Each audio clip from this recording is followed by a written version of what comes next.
السلام عليكم ورحمة الله وبركاته أعزائي المشاهدين، أهلا وسهلا بكم في حلقة جديدة من برنامجكم Give me 5.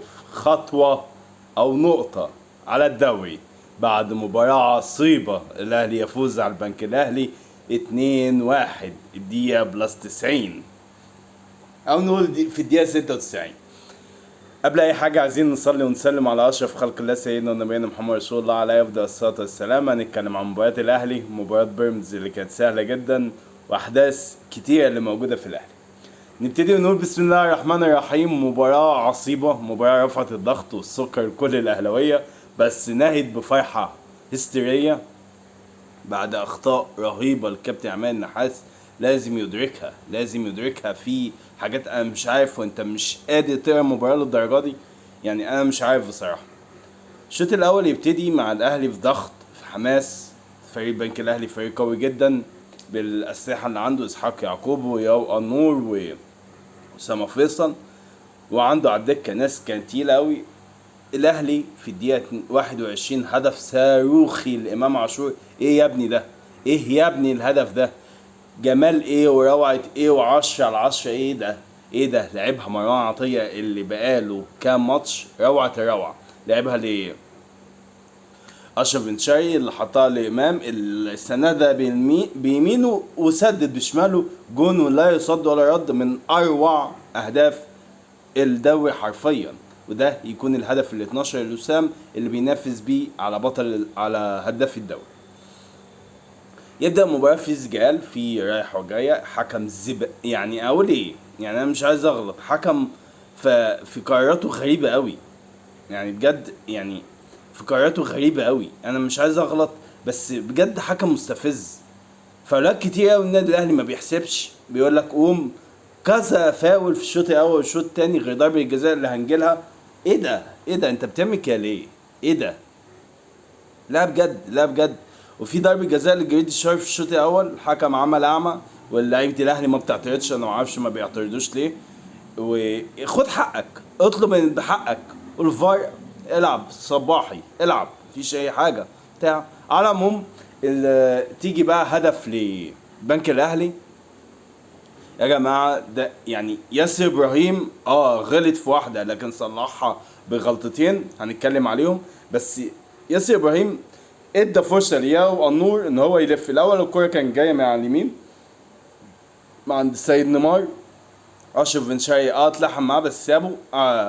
نبيل كوكا اللي كان لازم يطلع من الشوط التاني اللي هو النهارده زي الزفت حرفيا، سابه ولا راح معاه ولا بتاع، راح سلمها ياو النور. ياسر ابراهيم انت بعيد عنه ليه؟ اديته فرصه ان هو يلف بيك ويحطها بشماله ليه؟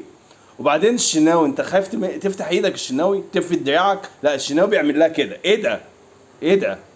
لا بجد، لا بجد، يعني خط دفاع بسجاميط خالص. ياسر ابراهيم رغم ان هو كان نجم المباراه اللي فاتت لما شالها مع الخط، بس ليه اخطاء النهارده.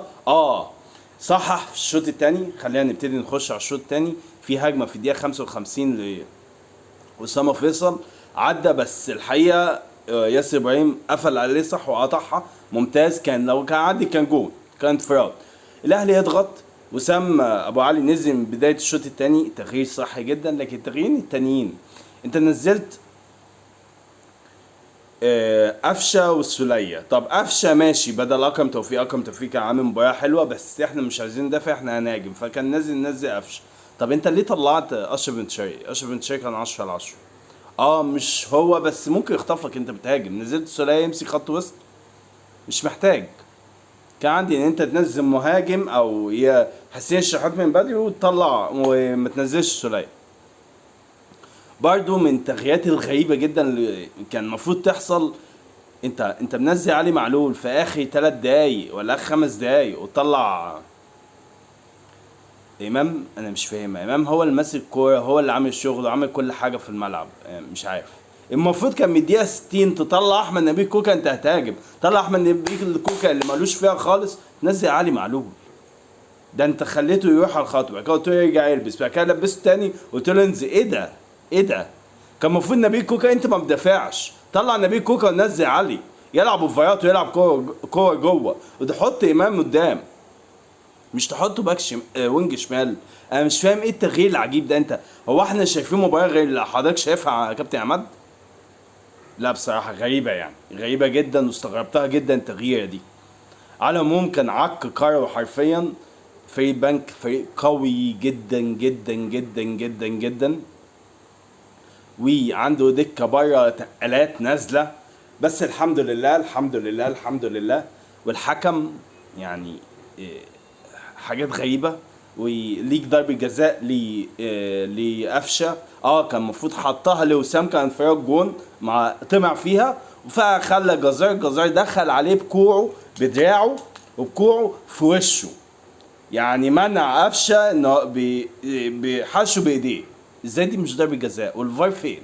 محمد صباحي، كابتن محمد صباحي فين؟ لو ما فوقناش الماتش اللي جاي هنفضل تحت رقبة التحكيم، هنفضل تحت رقبة التحكيم. اللعيبة خليكوا رجالة لحد اخر لحظة، لسه الدوري ما خلصش، لسه الدوري ما انتهاش. انت عندك ان انت تلعب على الفوز او التعادل، لا انت تنزل تلعب على الفوز بس، تلعب على الفوز بس. تفكرش انت تلعب على التعادل، عشان لو تلعب على املين هتخسر.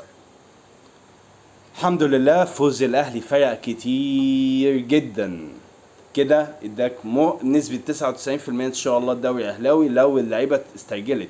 ما ننساش دوري انبي سيد عبد النعيم لما جاب جون خلاك ان انت تخسر والزمالك خد الدوري ساعتها. نخلي بالنا من النقطة دي، نلعب على الفوز. الماتش اللي جاي بأمر الرحمن لسه قصادك فترة طويلة، حوالي يوم 28 11 يوم، تقدر تستعيد، تقدر تعمل استشفاء. ومحتاج علي معلول. انا مش عارف ليه علي معلول يعني انا مستغرب التغيير دي جدا جدا جدا جدا بصراحة. من بدري جدا لو نزل اوفرات جون انت كنت هتكسب 3-4 النهارده لو علي نازل. الحمد لله فوز. تقييمي للنادي الاهلي على العموم كابتن عماد النهارده هديله 5/10. حاجه وحشه جدا. الشناوي 2، يعني كارثه من الكوارث حرفيا. ياسر ابراهيم عشان الجون وعشان قطعه اسامه فيصل ياخد 6 رغم ان في خطا الجون الاولاني منه النهارده. مصطفى العش ياخد 7. اتمنى اشرف داري مع مصطفى العش، اتمنى الاتنين دول هيبقوا حلو قوي. محمد هاني اديله 6. احمد نبيل كوكا 1 ده ياخد 0 كمان. عندك مروان عطية اديله 8.5/10. اكرم توفيق 7/10. امام عاشور 10/10. ممتاز يا ابني، بتعمل كل حاجة في الكورة. اشرف بن شرقي 6 مش قوي. محمد طاهر 8 وجريدشار 4. وسام ابو علي اللي نزل عشان خاطر الجون وعشان خاطر ان هو اتحرك ياخد 7. قفشه حرك الدنيا بس مش ده قفشه. ان يعني الكوره لو انت حطيتها وسام كنت هتاخد نجم اللقاء النهارده. انت اننت ليك ضربه جزاء بس ما كانش لازم ان انت تأنن. ياخد 6/10. علي معلول لا تقييم. وحسين الشحات زفت. يا حسين لا، لازم تفوق، لازم بلاش الحنكشه دي. انت هتضيع يعني لو الكوره دي كذا كوره اتقطعت عليها اتعملت هجمه مرتده وجون كنت انت اللي هتشيل الطين. احنا ما مش حمل خالص حنكشه، احنا عايزين نفوز. فياخد 2 او ياخد 1 كمان. مباراة على العموم حي دمنا كلنا، بس الحمد لله الحمد لله الحمد لله.